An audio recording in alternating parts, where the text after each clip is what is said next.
Hello, welcome to Do It Yourself channel. Today I will show you where to find the options and how to turn off the silence notification while driving option in Samsung Galaxy S22. Right now this option is turned on. By default it should be turned off. So how to turn it off, where to find it?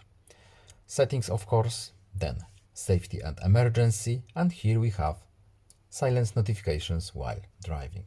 When we go here, we have short explanation what does this function do. To limit interruptions like calls and text messages, your device can automatically turn on Do Not Disturb when you are driving. How does it know that we are driving?